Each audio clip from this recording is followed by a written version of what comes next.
So, something I've noticed amongst different atheist YouTubers, such as Atheist Gamer 100 and Amazing Atheist and things like that, is essentially they justify their atheism because bad things happen to them, or bad things happen in general. And to me, it seems more and more atheism is a reaction rather than a rationalization. It's not so much that they've rationalized that there cannot be some sort of divine or otherwise super intelligent being that transcends human understanding, so much as it seems that because it doesn't play out the way that they were taught it would, that all of a sudden it just cannot be. And that's not how the world works. I mean, just because you were fed a load of lies doesn't mean there isn't anything. It just means that you were told a lie.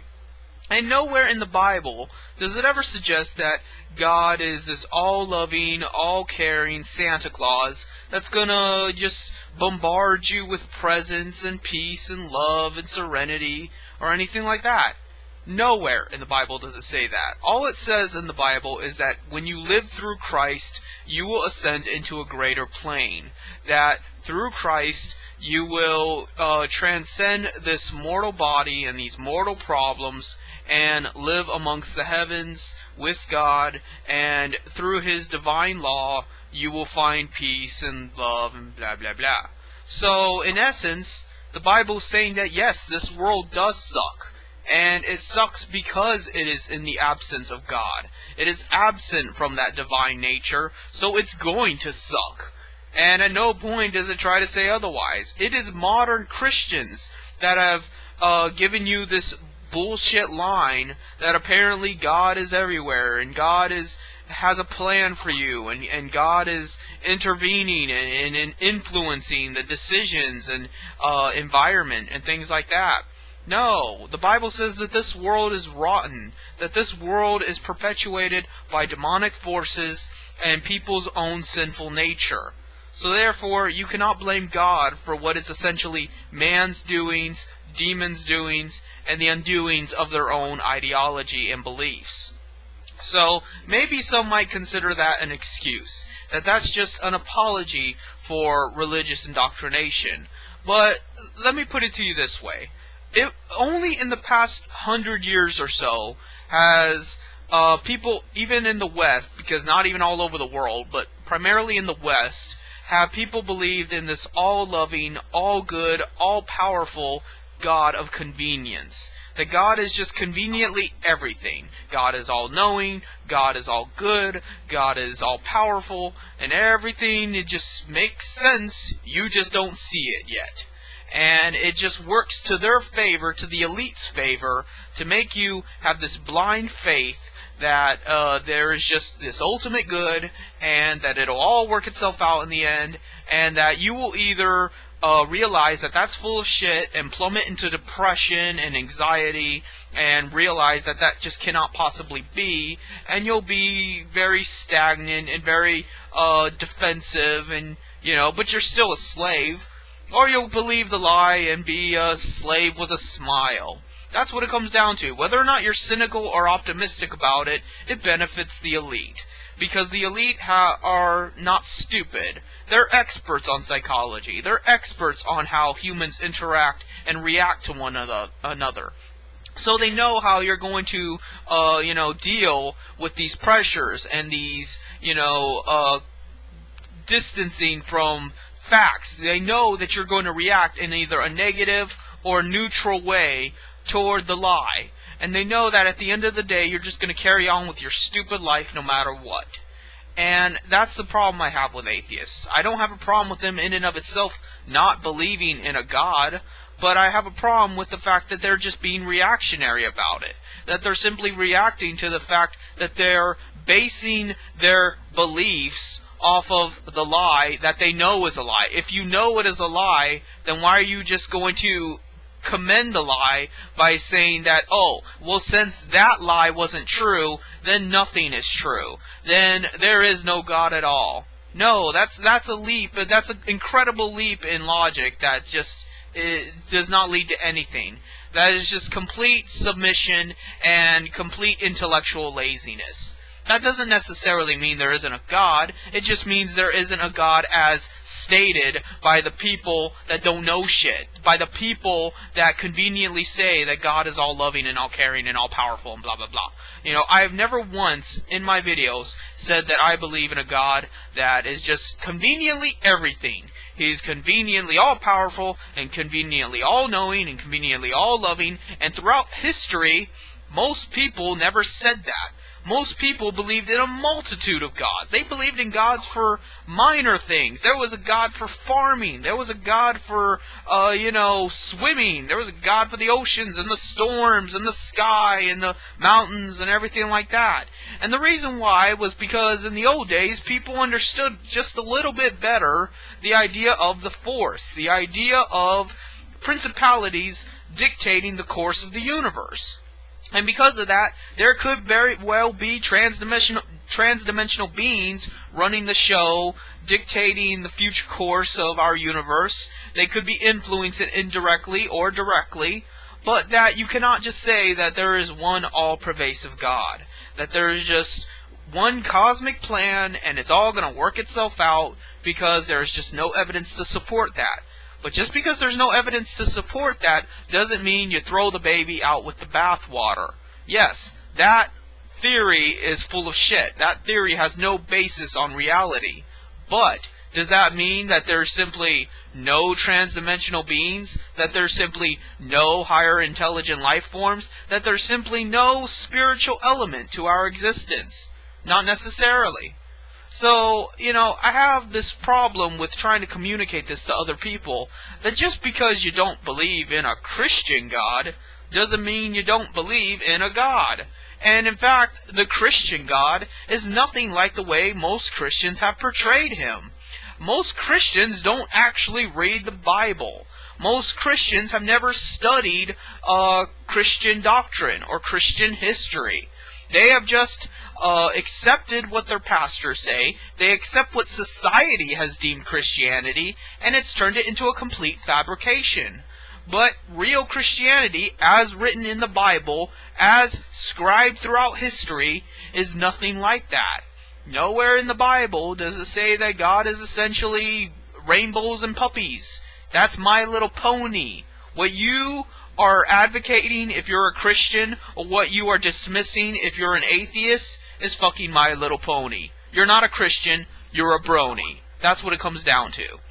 And if you're going to dismiss real Christianity, then you need to know what real Christianity advocates. Not what the naysayers, not what these wannabes are advocating. Because I got news for you. 99.9% of all Christians don't know shit about their religion. They don't know shit about anything. They just spout what somebody else told them. What their parents led them to believe. What their friends believe. And everything like that. And where do we get these beliefs from? From the media, from school, from peers, and things like that. And it's all a fabrication, a mutation of once what was. No, even the Bible itself clearly states that there were many multitudes of beings that were almost godlike. People in the old days worshipped Mammon, and they worshipped all kinds of these demonic entities, and that they played a huge role in mortal life. And why would the Bible say that if there is only one God, and that, He's got a plan for everybody, and that, the demons and stuff are irrelevant, and it's either all part of His plan, or they're just trying to fight what ultimately is. It's just, it can't possibly work that way. It cannot possibly work that way, that it's just so fatalistic that we're all just gearing towards either damnation or salvation, and it's just a clusterfuck. And it's a clusterfuck on purpose. They're purposely leading you down a rabbit hole that leads to nowhere. They're purposely leading you down a road that's a dead end or a wall or something like that, so that you remain intellectually stagnant, so that you don't pursue further, so that you don't decide in this very little time you have on this earth where your principles stand and what you're going to do as a human being to help perpetuate those principles and help affect the transdimensional sphere of our universe in some meaningful way. And I know that sounds very new agey, but in some ways it just seems true. I mean, maybe there is no spiritual beings. Maybe there isn't even a higher intelligence than humans, although I find that very, very doubtful. But at the end of the day, you have to admit that principles are the guiding force of how humans interact with one another, how they interact with the environment, and the future of our own species and other species alike. How we live and how we're going to live is based on the principles of which we advocate and the principles of which we know and the principles of which we defend and try to strengthen through cause and effect. And because of that, you need to understand where religion is really coming from. And you don't. A lot of atheists don't know where religion is coming from. They're not anti-religion, they're anti-Christianity.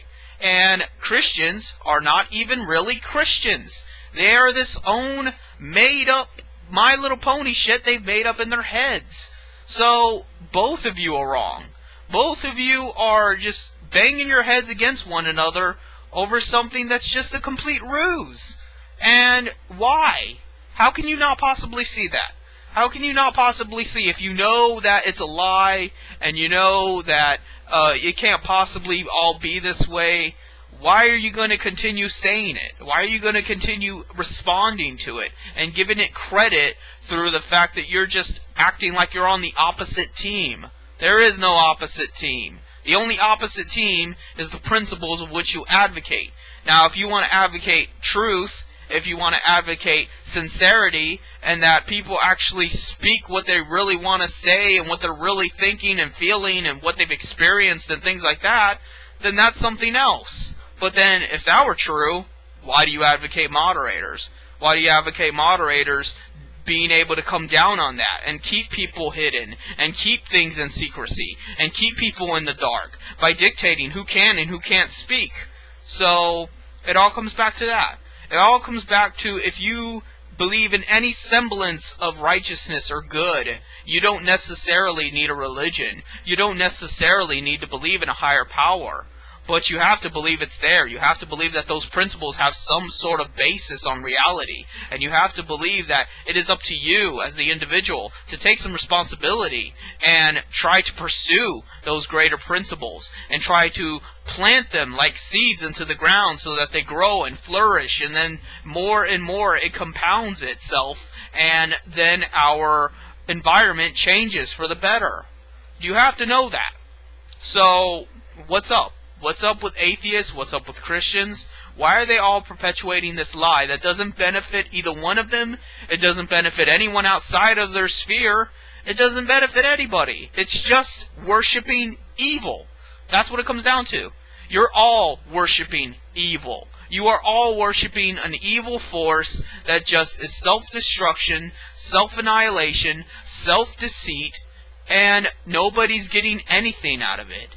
So, if you don't believe in a greater life than this one, if you don't believe in some kind of life after death, whether it be reincarnation, or whether it be an ascension into heaven, or whether it be something else, then don't you owe it to yourself to understand these implications? And don't you owe it to yourself to advocate something greater than simply living your life, working every day, dealing with people's bullshit, and just accepting their lies as just part of the way things are?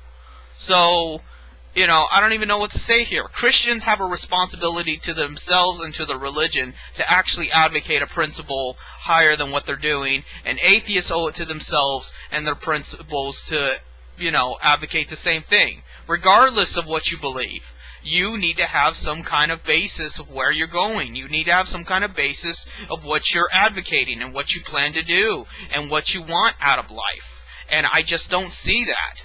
So, maybe I could have worded this video better, but I just think it needed to be said that I just too often see atheists just giving up. They just give up and, just say, well, there's no God, there's no anything, this just is the way things are. And it doesn't have to be. You know, even if there is no supernatural forces, it doesn't have to be this way. It can still change.